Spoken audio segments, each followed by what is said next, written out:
ఈరోజు మనము Honda సీసీలో engine lubrication ఎలా జరగద్దో చూద్దాము. దీంట్లో బేసిక్ కాంపోనెంట్స్ వచ్చి స్ట్రైనర్. ఈ స్ట్రైనర్ ఏం చేస్తుందంటే ఇంజన్ ఆయిల్లో ఉన్న డస్ట్ పార్టికల్స్ని ఫిల్టర్ చేస్తుంది. ఇది వచ్చి ఆయిల్ పంపు. ఈ ఆయిల్ పంప్ అనేది ఇంజన్ ఆయిల్ యొక్క ప్రెజర్ని ఇంక్రీజ్ చేస్తుంది.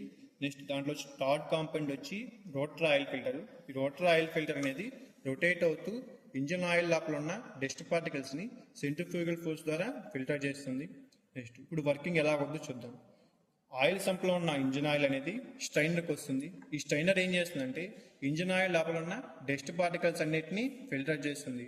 మంచి ఇంజన్ ఆయిల్ అనేది ఆయిల్ పంప్కి వస్తుంది. ఈ పంప్ ఏం చేస్తుందంటే హై ప్రెజర్తో ఆయిల్ని పంప్ చేస్తుంది. ఈ ఆయిల్ అనేది రెండు భాగాలుగా డివైడ్ అవుద్ది.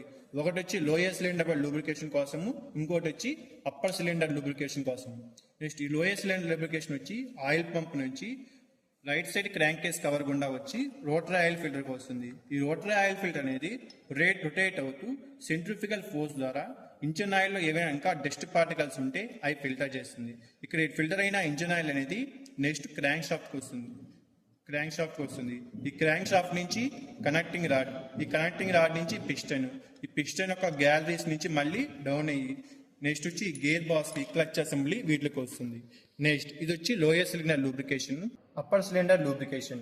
ఫస్ట్ ఇంజన్ ఆయిల్ అనేది స్ట్రైనర్కి వస్తుంది.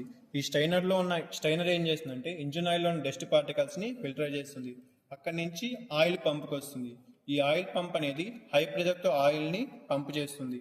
ఇక్కడ నుంచి ఆయిల్ అనేది రెండు భాగాలు డివైడ్ అవుద్ది. ఒకటి వచ్చి లోయర్ సిలిండర్ లూబ్రికేషన్ కోసము, ఇంకోటి వచ్చి అప్పర్ సిలిండర్ లూబ్రికేషన్ కోసము. ఈ అప్పర్ సిలిండర్ లూబ్రికేషన్ వెళ్ళే ఆయిల్ ఒక స్టెడ్ గుండా సిలిండర్ హెడ్లోకి చేరుతుంది. ఇక్కడ ఇన్లెట్ వాల్వ్కి, ఎగ్జాస్ట్ వాల్వ్కి, క్యామ్ షాఫ్ట్కి, రోకరామ్స్, నెక్స్ట్ వచ్చి క్యామ్ చైన్, క్యామ్ స్ప్రాకెట్ ఇవన్నీ లూబ్రికేషన్ అయ్యి సిలిండర్ హెడ్ మరియు సిలిండర్లో ఉన్న గ్యాలరీస్ ద్వారా ఇంజన్ ఆయిల్ అనేది మళ్ళీ క్రాంక్ కేసెస్లోకి వచ్చి మళ్ళీ స్ట్రైనర్ గుండా వచ్చి ఈ సైకిల్ అనేది రిపీట్ అవుతూ ఉంటుంది ఇంజన్ వర్కింగ్లో ఉన్నప్పుడు.